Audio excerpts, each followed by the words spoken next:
Thank you very much, Kenneth, for having me come to this. I really appreciate it.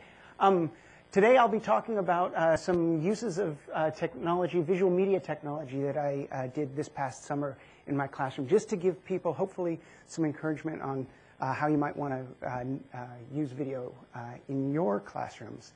Let me start in on this, if it is working. Okay, so I'll be starting out, first of all, to talk about why I do collaboration in the classroom. Moving on to a general overview of my approach, a really quick overview, and then I'm going to give you some specific examples of how this actually looked this summer when I was using video in the classroom for this summer course. I have an apology up here.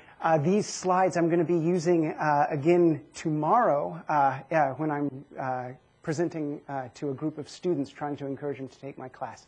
So there are some very simple diagrams and stuff on these slides. I hope, well, maybe you guys will enjoy them too. Okay, part one, pedagogical theories behind my practice. When I went into teaching, I started in elementary school teaching, and Lev Vygotsky was like a huge figure who my advisors and supervisors spoke about, and his theories on the zone of proximal development. I've talked to a number of people here on campus, and when I say, oh yes, I'm always following Lev Vygotsky, they say, who? And so I want to just present briefly a little bit who Lev Vygotsky is and the concept of the zone. So his idea was that we've got activities that learners can accomplish unassisted, okay, that they can do on their own. And then we've got this zone that exists out here, actually two zones here. The dark blue, we've got work that's beyond what the learner is able to achieve. And then we've got this light blue zone here, which is the potential of development for a learner engaging in social collaboration with others. So this can be with a teacher, this can be with peers. It's just where you're socially engaged with other people. And this is what the zone of proximal development is. Illustrating it to the students, I illustrate it this way. We take away that kind of aloneness that you've got as a student, and we're forcing you to interact with others. And in my classrooms, I try and make it the peers that are doing it, because the peers are also often able to fill in a lot of the gaps that I might have left in my lectures.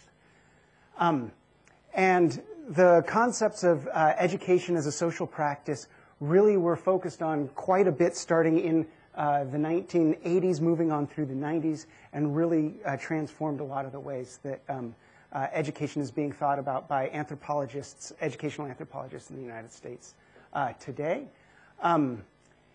And so here we go to the simple slides that I apologize for.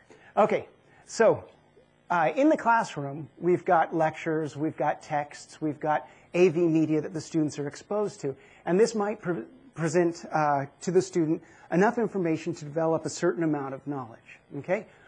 There might be gaps in that knowledge that other students might be able to fill in, okay? But that student also might have gaps as well. If we take that information, these two students get together, and they're able to share what they have, then they're able to produce a much bigger concept, a brighter concept, and have their understanding more fully developed. And then that gets back to their thinking, and they've got this full concept ingrained in themselves, rather than having these partial concepts that they're left with after lecture. So a general overview for my approach in using collaborative learning is I develop an idea of a subject of study drawing on both library and internet research. I create visual pitch, I have the students create a visual pitch for their idea in order to form a production team. Then I have the students collaborate with a production team to produce a collective shared vision of what their end product will be. And then I have the teams demonstrate their knowledge through the products that they produce, the final products they produce. Okay, that's out of the way. Let's move on to how it looked this summer. Okay, this summer I taught a course called Odyssey. It's a new course offered by the university. The program's a new program. Basically, I guess the Minister of Education said to the provost, we have to get our overseas experience numbers up on campus from 50% of the students get overseas experience to 70%. So they took the lowest ranking people in various departments and said, okay, you're in charge of this Odyssey program. And that's how I got involved with it. And the course that I taught was the Peoples and Cultures of Southeast Asia. It was a course that was basically dead in sociology. So they said, okay, you can use this one. And then I had to revamp it and create it into something that I would be interested in. During Odyssey, we had 2 destinations abroad. We had one group that started out in Singapore and went to the Philippines. That was only 9 students. And then we had another group that went to Thailand. We had 21 students going over there. And the Odyssey program breaks down as follows. We've got 1 to 3 weeks of instruction in Singapore. We've got 4 to 5 weeks, which is or weeks 4 or 5, which is abroad. And then week 6 is the wrap-up. So it's a very condensed course time. And when I looked at this, and those of you who do television production in here might look at this the same way, I saw it looked a lot like educational video production, the setup here. So we've got pre-production, we've got production, and we've got post-production right there. And so I decided I'd set up my class using these. Okay, the end product that the students had to submit was not a term paper. They didn't have an exam to complete at the end. What they had to submit was a video at the end. And each video that the students had to do had to be 11.5 minutes long so that I can edit it together into a show that can be shown on public access television in the United States. So I divided up the student work in the module to engage them in collaborative labor in each of these areas. In pre-production, we had hands-on field recording training with equipment in the classroom, but we didn't do too much of that because I found that the students actually were much better at teaching each other than I was teaching them this material. Even though I've done television production for 29 years, they really were good at picking things up rather fast. Then I had the students develop the ideas that would be explored abroad, so they had to do some research and develop the ideas and create storyboards. And then, yes, the pre-production research here. Then we've got, in the field, we did field recording, and they worked in teams. We did not have very many cameras, so the students had to share the limited equipment that we had. And then they had to refine their projects abroad while they were there. And then coming back, we had a lot of collaboration in the editing process. Okay, let me go through this pre-production hands-on field equipment. My role, as I said earlier, is just being a facilitator. I could basically hand them a book that could explain things very well and give this to them. This text here, if any of you are looking for doing video in your classroom, it's excellent on composition. So this book was a lifesaver for me, and it covers a lot of the basics of screen composition, film composition. You don't need to know much. You can just pick up this book, give it to the students. They will learn a ton. If you want to know which chapters are great to assign, email me, and I will tell you about those. The next book that I will be using next year, I didn't get it to the library on time this year, is Shot by Shot. And Chapter 3 is fabulous on storyboarding. Really excellent text. And then we had consumer technology, user-friendly. Okay? People aren't afraid of this stuff. They've seen their grandmother holding a camera like this. And so I would introduce this to the students, and they were able to pick it up, play with it. Over in FASS, I think we have 21 of these little cameras there. Very simple, easy to use cameras, and we had enough to send out with the students. There are some major drawbacks for this camera. There is a horrid microphone, but FASS has purchased other microphones which are slightly, I should have put slightly less horrid, that you can attach to this so you can get a little better sound quality on it. So this is all consumer level equipment. A number of the students in my class, such as Dean, who's right here, actually had much better cameras than what the department owns. So it was really good to have them along because they had some really nice cameras to use. My first assignment, I kind of throw students in. It's kind of like a sink or swim thing, but I know they're not going to sink. I know they're going to swim. And I throw them into the first assignment kind of in a big way. I have them take this camera out, figure out how to use white balance, how to use the focus, override all of the manual features on, or auto features on it and use the manual features. And then they were to record just about 30 minutes of somebody at work. Okay, I didn't tell them what it needed to be. They decided what it was going to be. And then the next week they come back, and I immediately introduce them into, actually it's not even the next week, it's the next class session, which is the same week. I introduce them to the Mac Commons. How many, can I see a show of hands? How many of you, first of all, how many of you have been to U-Town? Can I see? Show us? Okay. Okay, and now, how many of you have been in the Mac Commons here? Good, good, good, good. The Mac Commons is in the ERC. It's a beautiful facility. I really like teaching in there because it's like I can look out at the sunshine while the students are working. And there are quite a few Macintosh computers there, and they all have iMovie running on them. As you can see, this is like late in the semester. It's really crowded. In the summertime, it's like I've got the place to myself. It's wonderful. During the year, it's crowded. iMovie is what I have the students do. iMovie is so user-friendly. It's unbelievably user-friendly.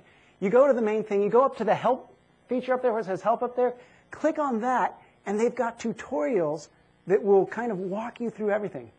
My daughter was 9 years old. I put the computer in front of her, and I just sat her down and said, okay, press the help menu and follow the instructions. She was editing videos that afternoon. All I have to do is tell my students, well, my 9-year-old got on there and just did that. Makes it really easy. It's a super easy interface. Once you start using it, it just makes a lot of sense. It's very user-friendly. And so my role here was basically I led them over to the lab, and I showed them how to get to the help menu. And then I pretended like I was busy doing something. And they helped each other and worked on it and figured it out and figured out features that I didn't even know about the software. My second assignment, so this is still the first week, was to take that video that they shot, okay, of that someone at work and to make it into a 1-minute piece, okay? No more, no less. And it had to have certain elements in it. I wanted to see like a cover shot. I wanted the composition to be well done. And I didn't want just talking heads. I wanted a voice, a separate audio track. So I wanted them really starting to explore some of the more advanced features. And I want to show you just a, oh, sorry. Then they all had to submit it to Open Work Bin. Kiyasu. I love this concept over here. It's so great. It motivates students to compete with each other. When you have it in an open work bin, they see what somebody else has done, and it sets the bar so high. You just need one person to have like an amazing piece of work, then everybody else is going to be like driving to get better work in there. So that night it was fun to watch students like submit a piece of work, and then like 10 minutes later someone else submits something that's amazing, and then they take theirs out and they say, oh, sorry, I submitted the wrong one, and then like 30 or 40 minutes later another one comes back in. Okay.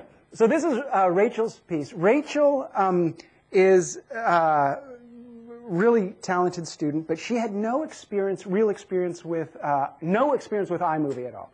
Had never used the camera that we were using. And she had done some minor editing on one of the Windows software applications. So this is her 1-minute piece. And what I want you to watch is she's figured out how to do time remapping, okay, like how to speed up clips. She's figured out how to subtitle. She's figured out how to lay down a separate audio track. And she has a really compelling, interesting, short 1-minute piece. This is all in the very first week of the class. Okay, let's see if it plays. You want to change your life, you won't get a lot of money, so we just hear something nice from them. But when we come here, everything is different from what we learned in the training center. Now it's real. So where we feel stressed, right? I want to quickly and go home, but I remember that the concept was, to be honest, I don't really like it because this job is not fun. Because I do the same things every day. I can't believe for 10 years I do the same thing. Well, time is just so fast. I just enjoy it like that. As long as I get money, you know. This is for a while only. Every time I feel down, I just remember what my mom said. You need to be like it. Just do it. So I just follow my mom's motto. Of course, I have my My personal ambition, we're going to open the rehabilitation center for the drugs. So that's just my dream, is just like that. I'm still young, how about my future? I'm not going to be a helper all my life, right? Okay, so that's the first week of class, and the students have already pushed themselves to that level. By the end of class, we were getting amazing work submitted in. And once again, I showed them one book, I gave them a couple of demonstrations on using the camera, very minimal work on my behalf, okay, to get them at this level. So, let's see. Oh, yes. So in pre-production, one of the things that I have the students do is start visually thinking about how they can share with others the ideas that they've got, okay? How they can convey their knowledge to other people in a visual manner. What I do with this is I have the students draw on lectures, text, online resources, but also conversations with others in the class, but also other people that they might know. They might, I think one person talked to a Thai waitress at one of the restaurants that she went to learn more about some Thai pop culture stuff. Once they've got this down, they've got this idea, then I want them to transfer it onto paper. And what we do is we have storyboards that the students work on. And the students will produce, I think I required them to have something like 10 storyboards the first day. This is the second week of class. I had to come with 10 storyboards for the project, an idea of what they think they might do when they're in Thailand or in the Philippines.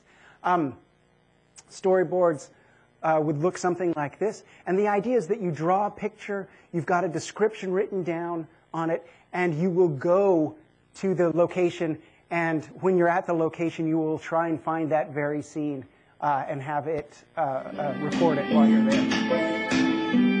So this is what three of the students in the class, their opening sequence for their film had a number of small, just kind of setting the location clips that they had. And this was one of them. They're arriving at a temple, a Buddhist temple, where they're going to interview a monk. And they have that followed by, once they take the tuk-tuk to the temple, they've got this little clip in here. Let's get it. And then they'll go on and they'll interview the monk, and we get more in depth in their story. I think, Dean, are you going to show a clip from your project later today? Yeah, okay, so you'll see some of the student work when Dean gives his presentation later today. Once the student has their own personal storyboard of what they want to present, they have to pitch it to the class, and they have to convince others to join them on their project team. So we have all 20 students, all 30 students presenting here.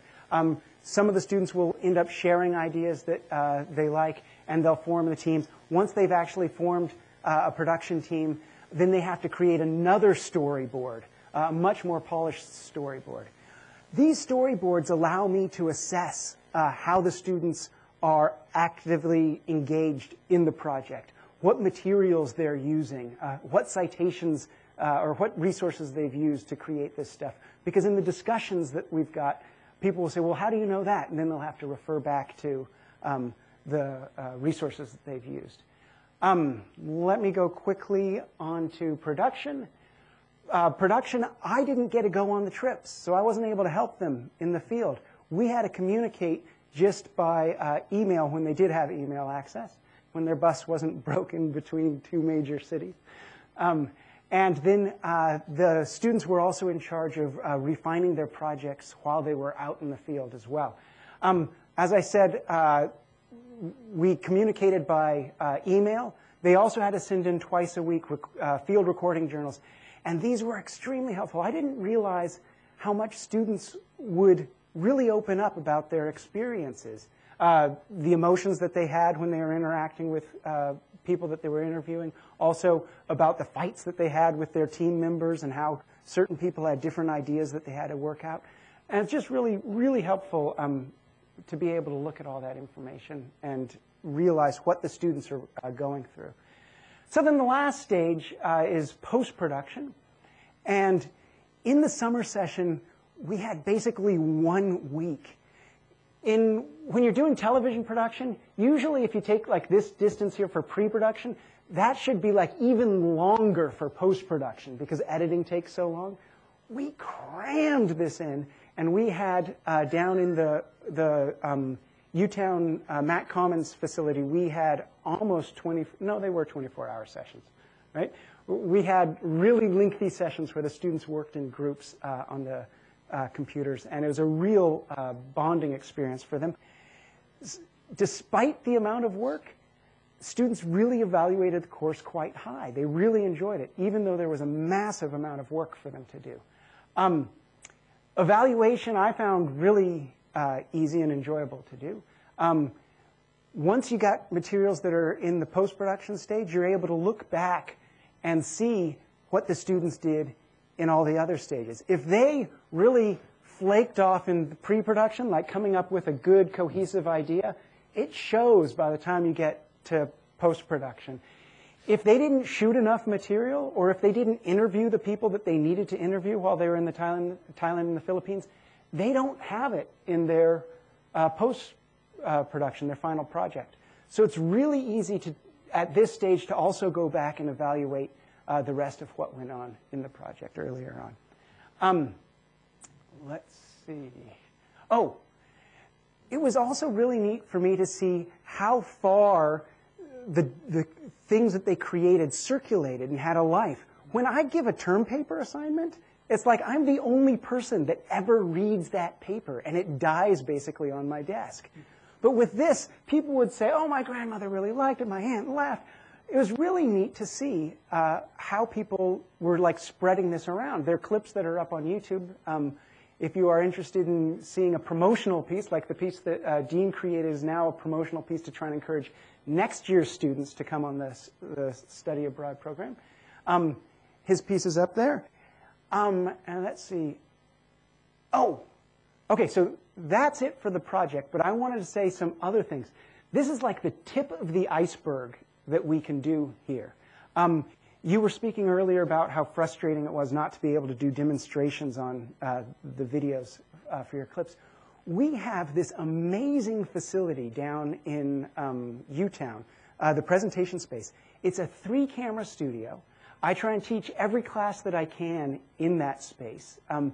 It's got, so this is just the portable setup that I've got up here on the desk. So we've got a 3-camera switcher or a multi-camera switcher here.